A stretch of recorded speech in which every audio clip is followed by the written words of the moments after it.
সংগ্রামী সাথী, আজকের সভার সম্মানীয় সভাপতি এবং আমার মঞ্চে উপবিষ্ট বাদুড়িয়া বিধানসভা, বাদুড়িয়া ব্লক এবং স্বরূপনগর ব্লকের নেতৃত্ব, স্টুডেন্ট ফ্রন্টের রাজ্য কমিটির সদস্য, আমাদের স্নেহের ছোট ভাই সৌম্যদীপ দাস, শহর এলাকার শুভ বুদ্ধি সম্পূর্ণ মানুষ, চায়ের দোকানদার, মুদিখানা দোকানদার, সবজি দোকানদার থেকে শুরু করে প্রতিটা ক্রেতা বিক্রেতা, প্রতিটা ভাইকে আমরা আমাদের ইন্ডিয়ান সেকুলার ফ্রন্টের পক্ষ থেকে সংগ্রামী অভিনন্দন জানাই। আজ বাদুড়িয়া ব্লকের মধ্যে রামচন্দ্রপুর অঞ্চল, এই রামচন্দ্রপুর অঞ্চলে ইন্ডিয়ান সেকুলার ফ্রন্টের কর্মী সমর্থকদের মধ্য থেকে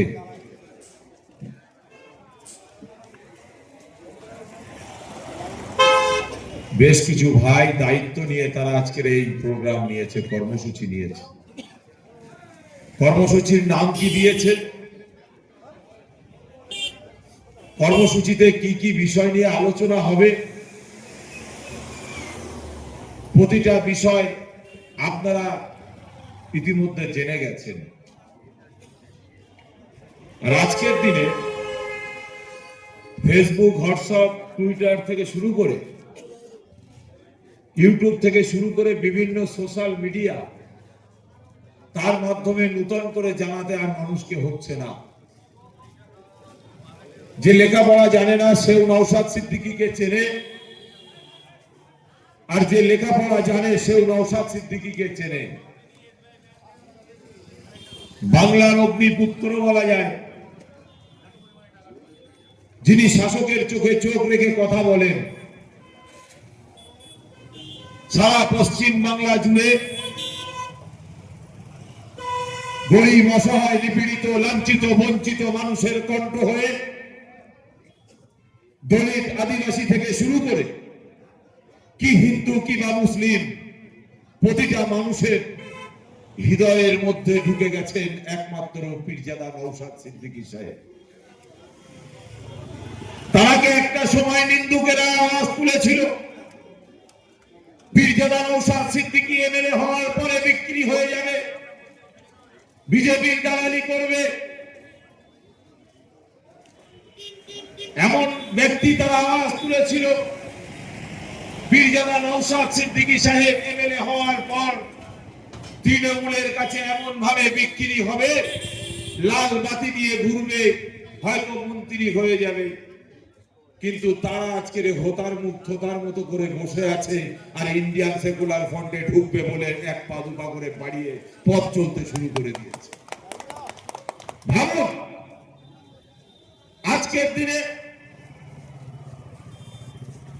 ইন্ডিয়ান সেকুলার ফ্রন্ট একমাত্র বিরোধী বিধানসভার মধ্যে বিলং করে। ছিল তো অনেক বিধায়ক, দলিত পরিবারের বিধায়ক আছে, আদিবাসী পরিবারের বিধায়ক আছে, আপনার আমার মুসলমান সম্প্রদায়ের বিধায়কও আছে। এত এমএলএ, এত বিধায়ক লালবাতি চড়ে ঘোরে, কিন্তু তাদের হিম্মত নেই শাসকের চোখে চোখ রেখে কথা বলবে। আমরা প্রথম দিন থেকেই বলে এসেছি, যে শাসক আরএসএস এর তল্পি বাহক, যে সময় ভারতবর্ষ স্বাধীন হয়েছিল আরএসএস সেই সময় মুসলেখা দিয়েছিল ব্রিটিশের কাছে। অতএব যারা মুসলেখা দিয়ে চলে তাদের তল্পি বাহক এই তৃণমূল কংগ্রেস। অতএব এই তৃণমূল থেকে সাবধান হন। নাটক আমরা দেখেছি প্রচুর, কিন্তু এই পশ্চিম বাংলার বিধানসভার মধ্যে যে নাটকগুলো হয়, সেই নাটকগুলো দেখার জন্য বাংলার সাধারণ খেটে খাওয়া মেহনতি মানুষ, যারা কিনা ভোটের জন্য মারামারি করে, লাঠি তুলে নেয়, ভাইয়ের ঘর ভেঙে দেয়, ভাইয়ের ঘাড়ে বোম মারে, লাঠি মারে, যারা নিজের মা বাবাকেও ছাড়ে না, যারা নিজের আত্মীয় স্বজনকেও ছাড়ে না, ভোট কি বালাই এই পশ্চিম বাংলায় হচ্ছে। এই ভোটের জন্য মারামারি, কাটাকাটি, রাহাজানি, কেস কামারি থেকে শুরু করে সবকিছু হয়। কিন্তু সেই ব্যক্তি জানে না, সে যাকে ভোটটা দিয়ে বিধায়ক বানালো, সে যাকে ভোটটা দিয়ে এমপি বানালো, সে যাকে ভোটটা দিয়ে প্রধান বানালো, সেই এমএলএ সাহেব বিধানসভার মধ্যে যে নাক ডাকিয়ে ঘুমায়, না গাঁজা খায়, না কি করে, না মানুষের কণ্ঠ হয়ে আওয়াজ তোলে, না আমরা মারামারি করে যাকে ভোট দিয়ে বিধানসভায় পাঠিয়েছি এই বাদুড়িয়া সহ শরীফনগরের কথা বলে, এটা কিন্তু তারা আর জানতে পারে না। তাই একমাত্র পশ্চিম বাংলার বিধায়ক, ভাঙড় বিধানসভা থেকে বিলং করছেন পীরজাদা নওশাদ সিদ্দিকী সাহেব, তিনি আওয়াজ তুলেছেন যে বিধানসভার সিসিটিভি ফুটেজ বাংলার জনগণকে দেখানোর ব্যবস্থা করতে হবে। এই আওয়াজ একমাত্র বিধায়ক নওশাদ সিদ্দিকী ছাড়া এতগুলো বিধায়ক তারা কেউ এই আওয়াজ তুলতে পারেনি। আপনাদের ভাবতে হবে যে আমরা কাদেরকে ভোট দিয়ে পাঠিয়েছি। যাদের ভোট দিয়ে পাঠিয়েছি সে কি আমার বাচ্চার ভবিষ্যতের কথা বলছে? যাকে ভোট দিয়ে পাঠিয়েছি এই বাদুড়িয়ার শরীফনগরের বিস্তীর্ণ এলাকায় বালু চুরি হয়ে যাচ্ছে, সেটা নিয়ে কি আওয়াজ তুলছে? এলাকার কৃষক সমাজ যখন বন্যা কবলিত হয় তাদের ক্ষেত মজুরদের জন্য কি আওয়াজ তুলছে? এলাকার যুব সমাজ যারা বেকার হয়ে বসে আছে লেখাপড়া শিখে, তাদের জন্য কি আওয়াজ তুলছে? এটা আপনাকে দেখতে হবে।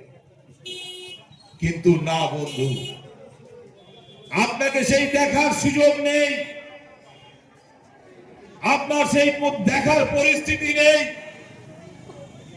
আপনি ভাবছেন আমার সন্তানকে এমএ পড়িয়েছি, বিএ পড়িয়েছি, বিভিন্ন ডিগ্রি কোর্সগুলো করিয়েছি, আমার ছেলে মনে হয় এবার একটা সুন্দর চাকরি পাবে, আর চাকরিটা পেয়ে গেলেই আমার ছেলেকে বিবাহ শাদী দিয়ে একটা ফুটফুটে সুন্দর বিবি আমার ছেলের হবে, আর আমার বৌমার হাতে একটু গরম গরম চা খাবো। এ আশা ভুলে যান। এই পশ্চিম বাংলায় আপনারা দেখেছেন শিক্ষিত বেকার যুবক যুবতী তারা কলিকাতার রাজপথে ধর্ণা মঞ্চ করে বসে থাকে। তারা কলিকাতা থেকে শুরু করে বিভিন্ন জায়গায় তারা আন্দোলন করতে ব্যস্ত। কেন? তারা শিক্ষিত হয়েছে, টাকা পয়সা খরচা করেছে, সময় ব্যয় করেছে, একটা পারেনি বাড়ি বানাতে, একটা পারেনি মা বাবার পাতে এক মুঠো ভাত তুলে দিতে, মা বাবার পরনে একটা কাপড় তুলে দিতে পারেনি, একটা বিবাহ শাদী করতে। বেকার বেকার বেকার বেকার হয়ে বসে আছে। আর পাড়ার যে বন্ধুটা ক্লাস 4-এ পড়ার পরে সেলাই মেশিনে ধরেছিল, কিংবা এই এলাকার প্রচুর গাড়ি মালিক আছেন, কারোর গাড়িতে উঠে ড্রাইভিং শিখেছিল, কারোর গাড়ির খালাসি হয়েছিল, কারোর গাড়ির বাড়ি খালি করেছিল, অতএব সেই ব্যক্তি বাড়ি বানিয়ে ফেললো। কিন্তু আমি এমএ বিএ পড়লাম, আমার বাড়ি আর হলো না, আমার গাড়ি আর হলো না, আমার বিয়ে শাদীটাও আর হলো না, সে ভাবছে। তাই বন্ধু আপনাদেরকে বলতে চাই, কোন সমাজ আমরা আগামী প্রজন্মের কাছে দিয়ে যাচ্ছি, এটা কিন্তু ভাববার সময় এসে গেছে। যদি না ভাবেন তাহলে বর্তমান সমাজের যারা নবযৌবন নবযুবক তারা কি দেখবে? পরিষ্কার ভাষায় বলছি, তারা এই কথাই বলবে, আমার বাপ আমার দাদা যারা ছিল তারা শুধু খেয়েছে আর ঘুমিয়েছে, আর তাদের আনন্দ ফুর্তির ফসল হিসাবে আমাদেরকে রেখে গেছে, এই কথাটাই তারা বলবে। তাই বলছি বন্ধু, এই বাদুড়িয়া ব্লকের মধ্যে প্রাইমারি স্কুল বন্ধ হয়ে গেছে। এই বাদুড়িয়া ব্লকের মধ্যে এমএসকে স্কুল বন্ধ হয়ে গেছে। এই বাদুড়িয়ার বিভিন্ন এলাকায় যেভাবে দুর্নীতি শুরু হয়েছে শুনলে অবাক হয়ে যাবেন। আমরা বাদুড়িয়া বিডিও অফিসে আমরা ডেপুটেশন দিতে গিয়েছিলাম বিভিন্ন দাবি নিয়ে। সেই দাবিগুলো নিয়ে ডেপুটেশন দেওয়ার পর আমরা যে রিপোর্টটা পাচ্ছি, সব কাজ বাদুড়িয়ার মধ্যে হয়ে গেছে। বাদুড়িয়া ব্লকে আর কোনো কাজ বাকি নেই। বিডিও সাহেব বলছে আর কোনো কাজ বাকি নেই, আর তোমরা বলছো এই কাজ দরকার, এই কাজ দরকার, এই কাজ দরকার। কিভাবে হয়?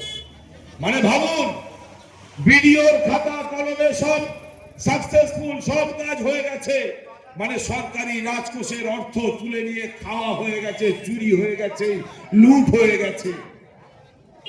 আপনারা জানেন, বিভিন্ন এলাকা থেকে খবর আসছে পঞ্চায়েতে আমার পাড়া আমার সমাধান প্রকল্প দিদিমণি করলো।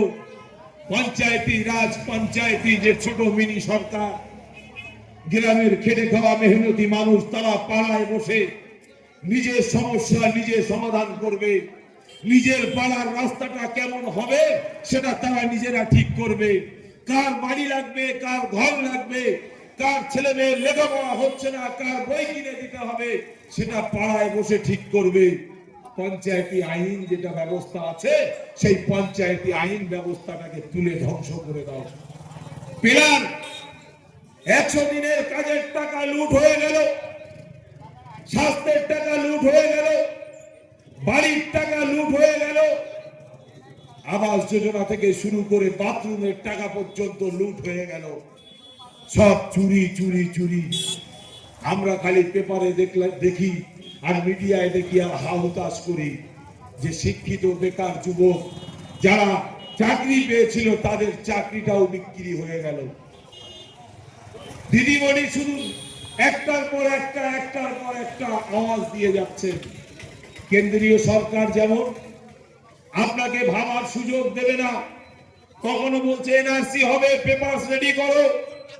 আপনার আমার নামের এত ভুল, জেরক্সের দোকানে লাইন। কখনো বলছে আধার কার্ডের সঙ্গে আই কার্ডের লিঙ্ক করো, কখনো বলছে ফোনের সঙ্গে লিঙ্ক করো, কখনো বলছে টাকা বাতিল হয়ে যাবে, কখনো বলছে এই হবে সেই হবে। কেন্দ্র সরকার রাজ্যবাসী, সারা রাজ্যবাসীকে, সারা দেশবাসীকে লাইনে দাঁড় করিয়ে দিয়েছে। তখন ভাববেন ছেলের লেখাপড়া, ভাববার সময় আর নেই, খালি লাইন দাও। কেন এই দেশেই হয়তো থাকতে পারবো না। আর এক শ্রেণীর মানুষ যারা ওই বিজেপির দালালি করে, তারা শুধু আওয়াজ দিয়ে যাচ্ছে, হাওয়া তুলে দিয়ে যাচ্ছে। আপনার এই মোড়ে, ওই মোড়ে, ওই মোড়ে, ওই চায়ের দোকানে, ওই চায়ের দোকানে, এটা যেটা করছে এটা করতেই হবে, যদি না করো তাহলে মনে হয় বাংলাদেশে পাঠিয়ে দেবে। শুধু এই আওয়াজ। ব্যাস, সাধারণ মানুষ, খেটে খাওয়া মানুষ, মেহনতি মানুষ, সাদাসিধে মানুষ, সরল মানুষ, তারা নিজেরা এবার ভাবতে শুরু করলো যে আমার এটাই মনে হয়, সব কাজ কাম বাদ দিয়ে, খাওয়া দাওয়া বাদ দিয়ে, লাওয়া ধোয়া বাদ দিয়ে শুধু এই কাগজই আমার রেডি করতে হবে। শুরু করে দিল। আবার যখন দেখলো কেন্দ্র সরকারের বিরুদ্ধে আওয়াজ বন্ধ হয়ে গেছে, আমার রাজ্যের কেন্দ্র সরকারের এজেন্ট দিদিমণি, তিনিও একটার পর একটা খালি প্রলোভন দিচ্ছে, খালি বলে যাচ্ছে এটা করো, ওটা করো, সেটা করো। আমরা কি দেখেছি এই সারা রাজ্য জুড়ে, সারা দেশ জুড়ে দিদি আর মোদি, আদানি আম্বানিদের মতো মানুষের শুধু দালালি ছাড়া অন্য কিছু নয়। কিন্তু এদের বিরুদ্ধে কথা বলবে কে? এদের বিরুদ্ধে আওয়াজ তুলবে কে? এই দুর্নীতিবাদ সমাজ পরিবর্তন করবে কে? আজকের দিনে বাবা সাহেব আম্বেদকরের সেই সংবিধান এখনো জিন্দা আছে। হয়তো গ্রামে নেই, মেম্বারের কাছে নেই, হয়তো পঞ্চায়েতে নেই, হয়তো বিডিও অফিসে নেই, হয়তো বিধানসভার মধ্যে নেই, কিন্তু আপনার বসিরহাট কোর্টে কিন্তু সংবিধান এখনো জিন্দা আছে। এটা আপনাকে মাথায় রাখতে হবে। আপনার মাথায় রাখতে হবে যে বাবা সাহেব আম্বেদকরের দেওয়া সংবিধান বারাসাত জজ কোর্টে এখনো আছে। এটা আপনাকে মাথায় রাখতে হবে। আপনার মাথায় রাখতে হবে এই সংবিধান এখনো কলিকাতার হাইকোর্টে আছে, এটা আপনাকে মাথায় রাখতে হবে। আপনারা ভাবলে অবাক হবেন, এত বিধায়ক আছে, এত কিছু থাকার পরে যখন দেউচা পাচামির আন্দোলন শুরু হলো, দলিত আদিবাসী মানুষগুলো যখন রাস্তায় নেমে তারা তাদের আন্দোলন শুরু করলো, তখন তাদেরকে ধরে ধরে জেলের মধ্যে ভরে দেওয়া হলো, তাদের আন্দোলনকে ভেঙে দেওয়া হলো। দেউচা পাচামি কয়লার খনি আদানি আম্বানিদের হাতে দিয়ে দেওয়া হলো। দেউচা পাচামির কয়লার খনিতে কোটি কোটি টাকার মালিক যারা যারা নিজেদের ছেলেদের বিবাহ শাদীতে লক্ষ লক্ষ টাকা পার প্লেটে খরচা করে, তাদের হাতে তুলে দেওয়া হলো।